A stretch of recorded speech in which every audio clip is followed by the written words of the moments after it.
Bueno, hoy hablaremos sobre el manejo integral de la fractura de cadera. Tengo que mencionar que para dar esta charla no tengo conflictos de interés. Iniciaré enfatizando la importancia de esta entidad mediante una comparación entre una enfermedad tan importante como el infarto agudo del miocardio y la fractura de cadera. En términos de mortalidad intrahospitalaria, el 6.7% de los infartos fallecen versus el 4% de las fracturas. Sin embargo, si esta no es manejada de manera oportuna, el destino de los pacientes estará escrito y alrededor de uno de cada 3 pacientes va a fallecer en los próximos 3 a 6 meses. En cuanto a complicaciones mayores, el infarto las tiene alrededor del 12% versus el 20% de las fracturas de cadera. ¿Y cómo se va a complicar una fractura de cadera? Uno de cada 3 pacientes presentará delirium. Uno de cada 10 pacientes va a perder funcionalidad o capacidad cognitiva. Además, los pacientes con fractura también se descompensan cardiopatía o se infartan alrededor del 35 al 42% de las veces. Uno de cada 4 terminará institucionalizado y uno de cada 3 va a presentar un fenómeno trombótico. Alrededor del 7% presentará neumonía y el 36% infección de vías urinarias o retención urinaria. ¿Y por qué es importante hablar de este tema? Cuando lo vemos en términos económicos, operar una fractura en el año 2018 costó alrededor de 8.600.000 pesos. Eso, ajustado por la inflación, al día de hoy podríamos estar hablando de 10.700.000 pesos. Y es una entidad bastante frecuente, con una incidencia de 78 por cada 100.000 personas en hombres y en mujeres 127 por cada 100.000 personas. Estamos hablando en términos absolutos una incidencia similar a la del dengue en Colombia. Cualquier fractura que ocurra desde el acetauro hasta 4 centímetros distal al trocante menor será una fractura de cadera. Estas las clasificaremos en intra y extracapsulares. Las extracapsulares se subclasifican en intertrocantéricas o subtrocantéricas y las intracapsulares serán del cuello o de la cabeza femoral. Es importante conocer el tipo de irrigación femoral porque las fracturas de cuello femoral confieren un mayor riesgo de lesión vascular y necrosis avascular de la cadera femoral. ¿Y cuál es nuestro papel? ¿Cuál es el papel del clínico? Primero, debemos prevenir las fracturas, prevenir las caídas y en segunda instancia, dar un tratamiento adecuado a la fractura cuando suceda. La prevención es un tema aparte, pero hoy nos centraremos en el tratamiento, el abordaje en urgencias, cómo debe ser el abordaje intrahospitalario e incluso en consulta externa, una vez que hayamos resuelto la urgencia, nuestro trabajo aún continúa. En todo este camino, la máxima herramienta que tenemos será la valoración geriátrica integral. Seré contundente con mis mensajes. En urgencia debemos impactar sobre desenlaces fuertes, es decir, disminuir mortalidad, mejorar la funcionalidad y a pesar de que hay factores de riesgo no modificables para desenlaces adversos, como la mayor edad, el sexo masculino, un bajo nivel socioeconómico, aún hay muchas cosas que podemos influir. Por ejemplo, evaluar cuál fue la causa de la caída. ¿Será que está haciendo ortostatismo? ¿Será que tuvo algún efecto adverso, algún psicofármaco? ¿O más bien presentó un síncope cardiogénico? ¿O por el contrario, no está viendo bien y se tropezó con un tapete? Se debe estar muy atento a estabilizar el paciente, porque tener una fractura de cadera es el equivalente a poner a alguien a correr la maratón. Hay un aumento en el requerimiento metabólico, también hay un aumento en el gasto cardíaco y se aumenta el catabolismo proteico. Es un estado proinflamatorio que va a predisponer a fenómenos trombóticos. Se deben seguir protocolos para el manejo del dolor, para una profilaxis antitrombótica adecuada. Doctora Catalina, quiero preguntarle, ¿cómo debe ser tratado el dolor de la fractura en paciente anciano? Bueno, ante esta pregunta, yo quisiera dejar tres cosas claras. El dolor en la fractura de cadera en el paciente anciano debe manejarse a la cabecera del paciente. Quiero hacer énfasis en esto. ¿Qué quiere decir a la cabecera del paciente? Traje esta analogía de estos jueguitos de internet donde nos piden identificar el perro entre las vacas. Bueno, a veces pasa que el dolor en la fractura de cadera es el perro entre las vacas. Hay tantas situaciones problemáticas alrededor de la fractura que por algún motivo se nos olvida buscar al perro, se nos olvida buscar al dolor, se nos olvida identificarlo o reconocerlo. Recuerden que las manifestaciones de dolor en paciente anciano y sobre todo en paciente con alteración cognitiva previa puede ser muy diversa y no ser como usualmente la reconocemos en el adulto joven.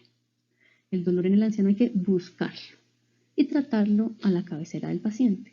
La titulación de la estrategia analgésica que seleccione debe, como objetivo principal, disminuir el dolor en al menos 50% en la primera hora de atención. De modo que no se trata de pautar un fármaco y quedar tranquila, sino yo debo estar atento a si esa dosis, si esa intervención que hice está reduciendo el dolor en la intensidad que yo quiero. Por eso debo estar ahí a la cabecera del paciente buscando controlar el dolor. Ese es el primer mensaje importante que quiero dejarles. El segundo es, ¿qué nos pide la evidencia? Cuando se hacen artículos en donde comparan diferentes estrategias analgésicas, básicamente los desenlaces que se buscan es el primero, como les mencioné, reducción del dolor a corto plazo. Estamos hablando de minutos, máximo 1 hora. Pero también estamos buscando reducción del dolor postoperatorio. Estamos buscando que mi paciente pueda movilizarse postquirúrgicamente rápidamente. Estamos buscando que se reduzca el consumo global de opioides, que pueden tener tantos efectos negativos en nuestros pacientes. También buscamos disminuir las complicaciones derivadas de dolor, como puede ser el infarto, sobre todo el delirium, y tratar o generar bienestar o calidad en la atención en estos pacientes. De modo que, si ven, la estrategia del manejo del dolor no es solamente cuando el paciente se fractura y mientras se opera. La estrategia del proceso analgésico debe ser desde el momento en que se fractura hasta posterior al alta. No podemos olvidarnos o pensar que es un punto estático en el tiempo, sino que es un proceso dinámico que debemos atender a medida que avanza el proceso. Si nos atenemos a la literatura científica, es importante resaltar que la mejor estrategia farmacológica, la que logra con mayor eficacia estos desenlaces que mostré anteriormente, son los bloqueos. El bloqueo de la cápsula completo, que es el bloqueo de 3 nervios, o el bloqueo del nervio periférico femoral y la fascia ilíaca. Esta es la estrategia que con mayor evidencia logra los objetivos planteados anteriormente. Sin embargo, como les mencioné anteriormente, el dolor es algo que debe atenderse de manera importante. Y estas estrategias pues demandan de una atención especial, demandan de tecnología, porque debe ser guiada por ecografía, y demandan de un personal que esté entrenado para ello, ya sea anestesiólogo, especialista en dolor, emergenciólogo, que tenga entrenamiento en estas técnicas. Pero si yo no dispongo de esa tecnología en mi centro de atención, pues yo no puedo no optar por hacer otras cosas.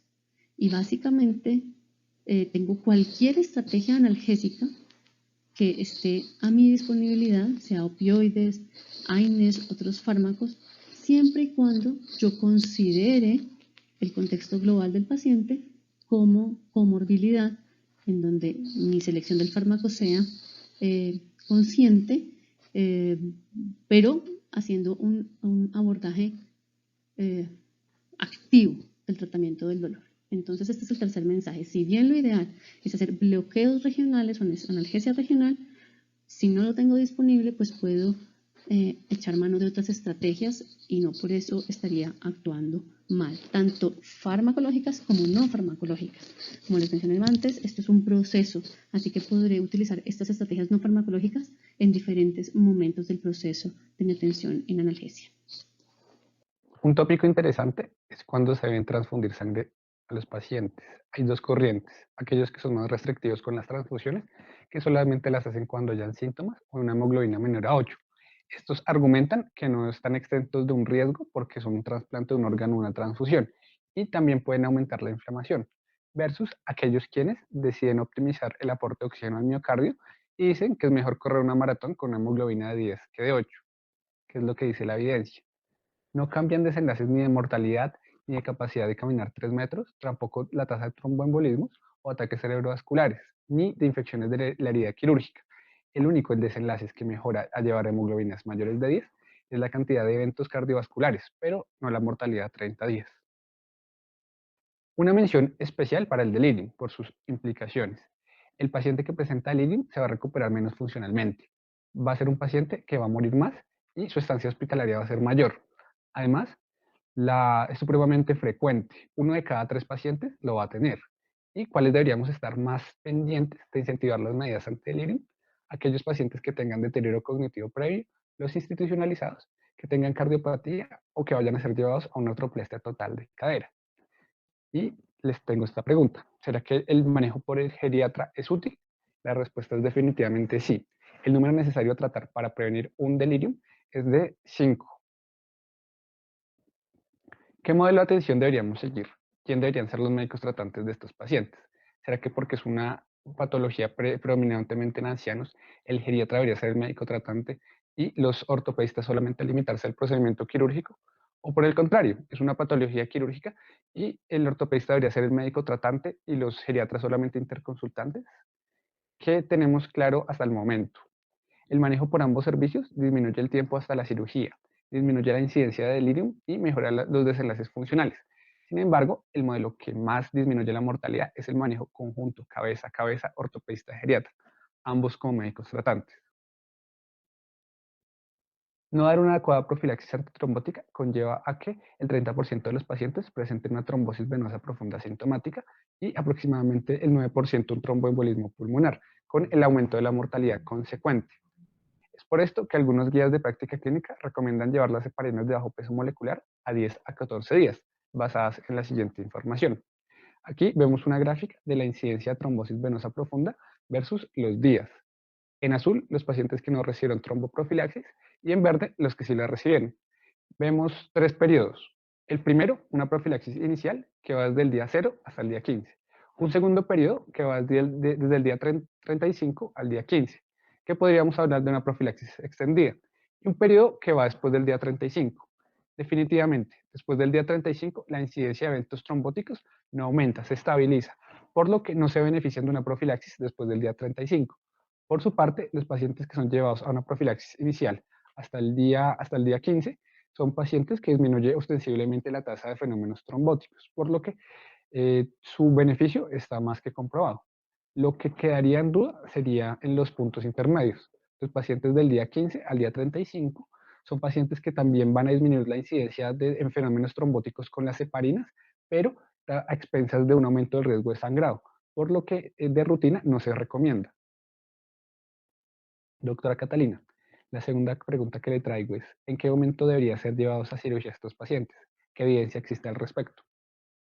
Bueno, el tiempo a quirófano, esta es una pregunta que afortunadamente ya tiene bastante literatura y evidencia que nos la puede ayudar a responder fácilmente. Anteriormente, hace alrededor de 30 años y más, la fractura no se trataba como una urgencia quirúrgica, la fractura era una patología que podía cronificarse.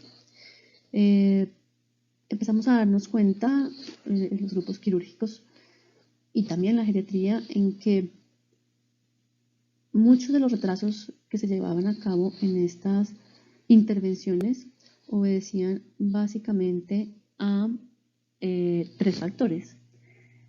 Factores propios del paciente, pero que en los estudios demuestran que no eran la mayoría, aproximadamente entre el 10-20%. Factores específicos del grupo tratante, que también obedecían más o menos a un 20-30%, y un 60% restante que obedecía básicamente a problemas del sistema o problemas de la institución. ¿A qué me refiero con esto? Problemas de disponibilidad de salas, por ejemplo, problemas de no disponibilidad de material quirúrgico, problemas de que no había disponibilidad de cirujano a ciertas horas o en ciertos momentos, fines de semana, etc. Entonces esta fue la primera, digamos como el primer intento de modificar estos retrasos porque pues se estaban dando cuenta que las personas fallecían de esta enfermedad o quedaban severamente limitadas. Y así fue que empezó a reducirse el tiempo quirúrgico o el tiempo a cirugía en las fracturas de cadera. Entonces, de eso se hicieron en los últimos 20 años muchos estudios, algunos metaanálisis. Este es el último metaanálisis que hay respecto a este tema, digamos que es una validación de un estudio previo del 2002, en donde definitivamente hay una reducción importante, sobre todo de la mortalidad a corto y largo plazo. Anteriormente ya se había planteado un rango de 72 horas y cuando empezaron a ver que de estas 72 o 240 horas se llegaba al objetivo de 48 horas, se describieron reducciones de mortalidad tan altas como del 40% al año. Esto es una cifra muy importante. Siguieron intentando reducir esos tiempos a cirugía y se dieron cuenta que los intervalos entre 24 y 48 horas aún eran más favorables que los que superaban las 48 horas, reduciendo en un 20% la mortalidad tanto a 30 días como a un año. Esto pues significa un logro muy importante en reducción de desenlaces adversos. Con el tiempo, lo que se quiso fue ver si hacer cirugías mucho más tempranas puedan tener impactos significativos. Más o menos alrededor del 2015 se empezó a hacer este estudio, el Expedite Surgical Hip Fracture, y intentaron tiempos menores a las 24 horas, llegando a promedios de 14 más o menos horas, pero los resultados pues no fueron realmente muy satisfactorios. No se vio una reducción mayor de la que ya se había logrado en tiempos quirúrgicos de 24 horas y tampoco hubo reducción de complicaciones u otros desenlaces que midieron. Sin embargo, hubo un estudio muy interesante que reunió 17 países, fue multicéntrico, 69 instituciones, que se llamó el HIP Attack, publicado en Lancet el año pasado, y este estudio lo que pretendía era comparar cirugías muy tempranas, como de 6 horas, versus las tradicionales que estaban enmarcadas dentro de los lapsos de 24 a 48 horas. Pues este estudio desafortunadamente no tuvo el éxito que esperaban. Digamos que no hubo una reducción significativa de mortalidad, aunque incluyó pacientes mucho más jóvenes, y tampoco hubo una reducción significativa de complicaciones versus unos gastos, digamos, en el sistema bastante importantes, porque se presumía una red muy bien montada para poder lograr estar operando al paciente en 6 horas desde la fractura. Pues esto es un desarrollo que requiere infraestructura para lograr estos tiempos, entonces no se consideró que los resultados fueran positivos tratando de llevar a los tiempos quirúrgicos tan tempranos como a 6 horas. De modo que, pues como gran conclusión, y es lo que se está haciendo actualmente, es que este lapso entre 24 y 48 horas nos permite o nos da una ventana suficiente para poder estabilizar al paciente que lo requiera, si tiene alteraciones hidroelectrolíticas, si tiene anemia, el mismo control del dolor, que lo lleven un poco más estable a cirugía. En este lapso también no solamente disminuimos mortalidad, como ya lo mencioné, sino una importante mejoría en los desenlaces funcionales. Asimismo, se demostró que en este lapso se acortan las estancias hospitalarias y se reducen de manera importante complicaciones como infección urinaria, neumonía, delirium, entre otras. De modo que 24 a 48 horas es el tiempo ideal a cirugía en estos pacientes ancianos. Algunos autores tienen títulos como este, La tragedia de trauma de cadera en los ancianos. Sin embargo, el día de hoy no quiero ser tan catastrófico, quiero ser algo más realista. Es verdad, hay un riesgo perioperatorio y deberíamos intentar llevar a los pacientes en las mejores condiciones que podamos, sin embargo, sin pasarnos del tiempo límite. Es un procedimiento de riesgo intermedio para eventos cardiovasculares perioperatorios y normalmente son pacientes con alta carga de comorbilidad, es decir, en general, hasta 2 hacia arriba. Un punto importante es determinar la capacidad de realizar actividades o METs de estos pacientes. El punto de corte para eventos adversos es de 4 METs, es decir, la capacidad de subir un piso. Realmente es una urgencia y hay pocas condiciones que contraindiquen llevar de manera urgente a cirugía. Por ejemplo, un paciente con un síndrome coronario agudo reciente, un paciente con falla cardíaca congestiva unija de 4, una arritmia grave, una valvulopatía grave, por ejemplo, una estenosis aórtica severa o una neumonía severa. Serían las únicas condiciones en las cuales se debe diferir el procedimiento antes de corregir estas situaciones. Un escenario al que nos podemos enfrentar es el siguiente. El día viernes llega un anciano con una fractura de cadera a nuestro servicio. Solicitamos un ecocardiograma de rutina. El cardiólogo solo va a llegar hasta el lunes, es decir, el procedimiento queda diferido desde el viernes hasta el lunes cuando llegue el cardiólogo. Sin embargo, les tengo esta pregunta. ¿Realmente un ecocardiograma de rutina es necesario para todos los pacientes? Es por eso, hoy les traigo las recomendaciones AHA para toma de ecocardiograma previo al reemplazo de cadera. Realmente las recomendaciones todas son evidencia C, es decir, opinión de expertos. Clase 1 hay muy pocas. Por ejemplo, un ecocardiograma preoperatorio en pacientes con valvulopatías cuando el último ecocardiograma sea más viejo a un año o cuando haya habido un cambio clínico desde la última evaluación. Son una categoría 2A en pacientes con disnea de origen no claro o con una insuficiencia cardíaca con un aumento de la disnea. 2B, insuficiencia cardíaca crónica si el último ecocardiograma es más viejo a un año, pero definitivamente de rutina no se recomienda. Entonces, también se han hecho estudios, por ejemplo, para evaluar el impacto de la toma de ecocardiograma preoperatorio en los desenlaces. Se tomaron 87 pacientes que tenían indicaciones para ecocardiograma según las recomendaciones AHA y se dividieron en dos grupos, aquellos que recibieron un ecocardiograma antes y aquellos que no lo hicieron, teniendo en cuenta que todos tenían indicación para toma de un eco previo. ¿Cuál fue el impacto del ecocardiograma? Sí hubo una diferencia en el ajuste del plan anestésico, es decir, hubo un cambio en la técnica anestésica en un porcentaje estadísticamente significativo. Sin embargo, esto fue a costa de una prolongación de tiempos hasta la cirugía de 16 versus 10 horas, pero no hubo una diferencia estadísticamente significativa en desenlaces de eventos cardíacos adversos mayores o en la mortalidad a un año. Una vez se ha operado el paciente, ¿qué deberíamos hacer durante la hospitalización?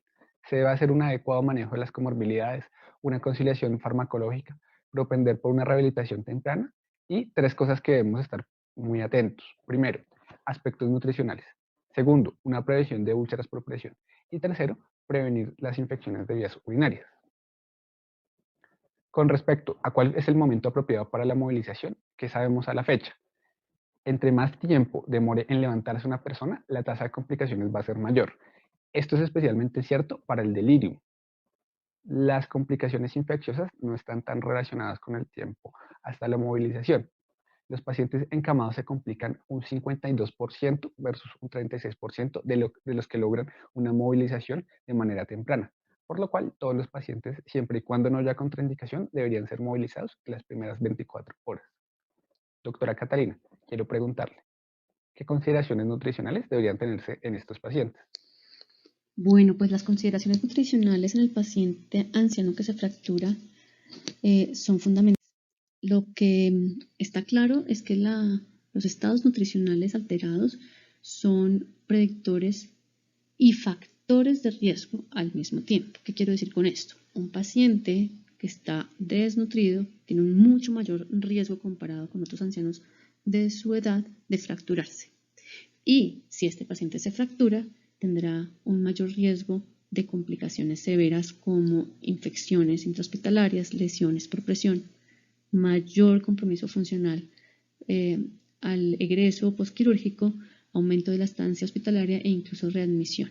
De modo que la valoración nutricional nos va a predecir mucho de lo que va a pasar con nuestro paciente anciano que se fractura. Quiero mostrarles esta gráfica, que es la comparación de dos tipos de valoración nutricional y cómo el paciente que está severamente desnutrido pues tiene un muchísimo mayor riesgo de mortalidad. Este estudio se hizo a 140 días y lo que nos muestra es que la desnutrición severa genera un 14% de mortalidad en el paciente severamente desnutrido si lo valoramos por esta herramienta del GNRI, que tiene en cuenta niveles de albúmina y peso ideal, y tan altas como del 38-39% según la valoración del CONUT, que tiene en cuenta otras variables como los triglicéridos y el conteo leucocitario.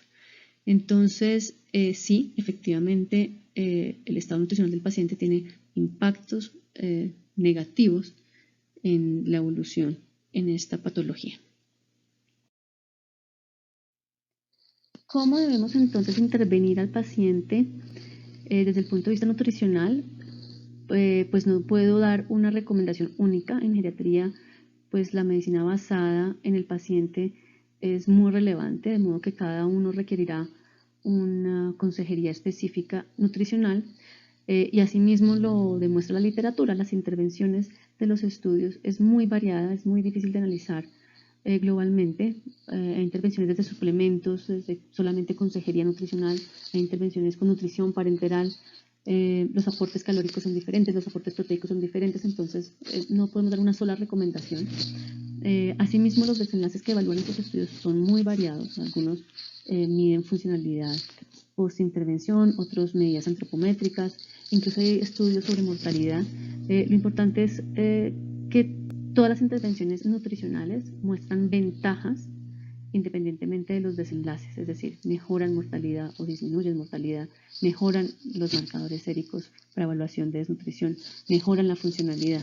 Entonces, el gran mensaje aquí, yo creo que no se trata de una intervención única o generalizada, sino sí estar atentos a si el paciente presenta desnutrición previo a la fractura e intervenirla rápidamente, agudamente dentro de la misma hospitalización.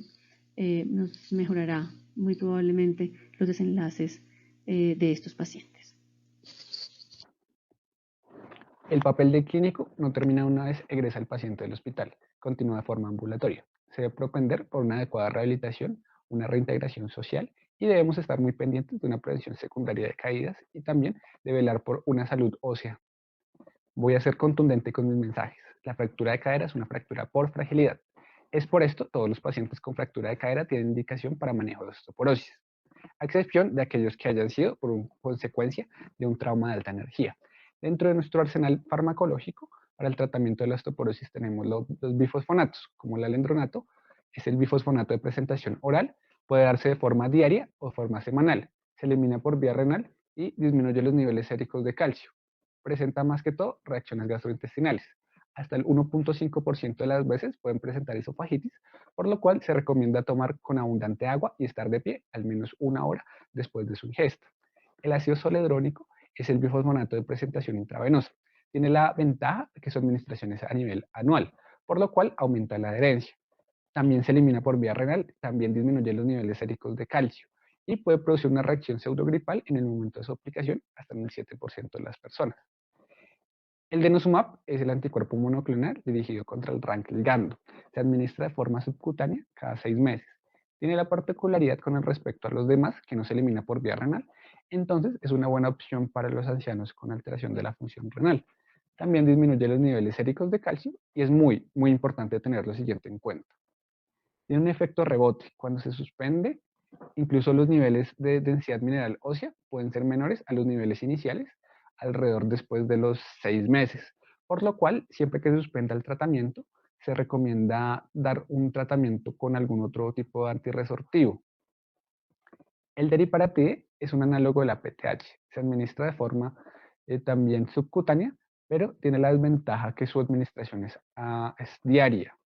Es un medicamento que se elimina también por vía renal, pero aumenta los niveles de calcio. Realmente no tiene una buena evidencia para el impacto sobre fracturas de cadera, por lo menos en los pacientes ancianos. Y hasta el 45% de los pacientes presenta fatiga. Otro medicamento que se ha estudiado es la vitamina D. Realmente no ha demostrado reducir el riesgo de fractura de cadera, pero sí el riesgo de caída. Los niveles recomendados para iniciar su suplencia son algo controversiales. Algunos autores hablan de menos de 20 nanogramos por mililitro y otros de menos de 30 nanogramos por mililitro. La dosis para prevención de caídas es alrededor de 800 a 1000 unidades día. Sin embargo, la tasa de incumplimiento es hasta el 60%.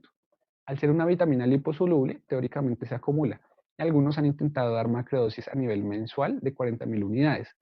Esto realmente podría alcanzar para todo el mes, pero contrariamente a lo que uno esperaría, estas macrodosis han demostrado aumentar el riesgo de caídas. Probablemente es relacionado porque la vitamina D no solamente es una vitamina, sino es una hormona y tiene muchas otras funciones, inclusive a nivel muscular. Bueno, ya para finalizar, un tema obligatorio es fractura de cadera y COVID. ¿Qué ha pasado con nuestros ancianos en esta pandemia? Este es un estudio que comparó la era pre-COVID entre marzo y mayo del 2019 y a la era COVID, encontrando que los pacientes realmente no se fracturan más, en total las fracturas fueron similares. Sin embargo, la tendencia era un manejo conservador, es decir, no operar a los pacientes fue mayor, un 1% versus 5%. El tiempo hasta el quirófano aumentó de 34.6 horas a 43.7 horas. Sin embargo, los días de estancia hospitalaria disminuyeron de 16.6 a 15 horas, probablemente relacionado por un esfuerzo conjunto del personal de salud para tener camas disponibles para atender a los pacientes COVID. La mortalidad en general se mantuvo similar. Sin embargo, cuando vemos esto con una lupa, cuando hacemos zoom a los pacientes que son llevados a cirugía con una prueba positiva para COVID, encontramos que COVID y fractura de cadera es igual a mortalidad. Los pacientes con una prueba negativa tienen una mortalidad del 5% versus el 38% de aquellos que fueron llevados a un procedimiento quirúrgico con una prueba positiva. Bueno, entonces, ¿qué mensajes quiero que se lleven para la casa? La fractura de cadera es una patología que tiene una altísima morbimortalidad. La cirugía debe realizarse antes de 48 horas, hay un tiempo límite. Y el manejo conjunto mejora desenlaces de geriatra-ortopedia. La movilización siempre tiene que ser temprana y debemos hacer una rehabilitación temprana que va inclusive hasta de forma ambulatoria. La prevención de caídas es un tema también muy importante que debemos estar pendientes en estos pacientes. Muchas gracias.